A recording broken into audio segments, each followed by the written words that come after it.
జై Sriram. Moinabad farm house ఇది ఒక 3 సంవత్సరాల కింద చాలా హల్చల్ చేసింది.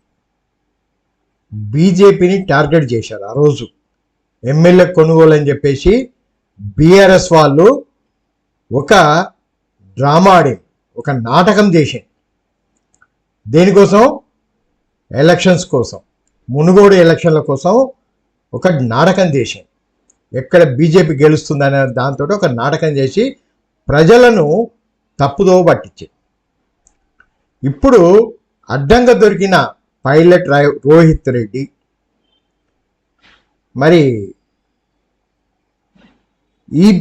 ఈ ఒక దొరికిన తర్వాత ఒకటి అక్కడున్న మొబైల్స్ను పలగొట్టడం,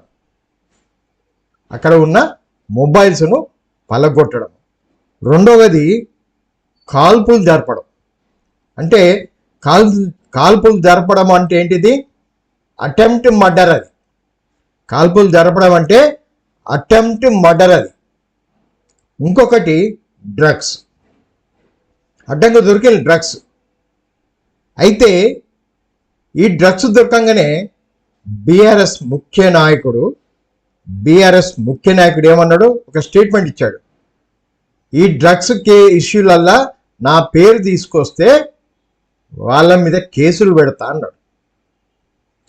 గుమ్మడికాయల దొంగ అంటే భుజాలు తడుముకుంటున్నారు బీఆర్ఎస్ నాయకులు. యాక్చువల్గా ఇందులో చాలా పెద్ద స్కామ్ ఉన్నది. కాంట్రాక్టర్సు పుట్ట మహేష్ గౌడ్ ఆయన అయితే ఉన్నాడో, ఆయనే ఎంపీ ఏలూరు నుంచి, ఆయన కూడా ఇందులో ఇన్వాల్వ్మెంట్ ఉన్నది.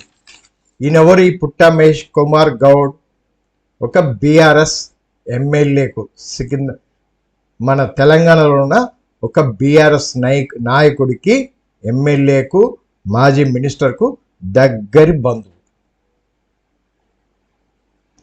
తెలంగాణ ప్రజలు అర్థం చేసుకుంటున్నారు కదా.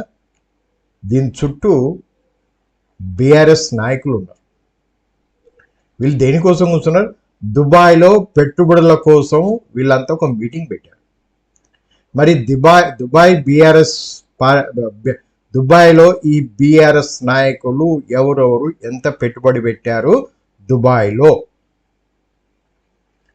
ఈ మధ్యన నాకు తెలిసిన చాలామంది బీఆర్ఎస్ నాయకులు అంటే దుబాయ్కి వెళ్తున్నారు. మన దగ్గర ఉన్న బీఆర్ఎస్ మాజీ ఎమ్మెల్యేలు చాలామంది దుబాయ్కి వెళ్తున్నారు. ఎందుకు వెళ్తున్నారు? దీనికి పైలట్ రోహిత్ రెడ్డికి ఏం సంబంధం ఉన్నది అంటే ఎక్కడో లింక్ ఉన్నది. ఇవన్నీ డాట్స్ కనెక్ట్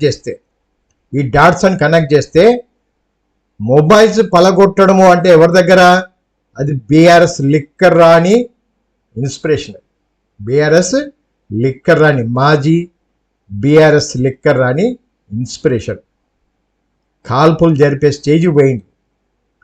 డ్రగ్స్ వాడుతున్నారు.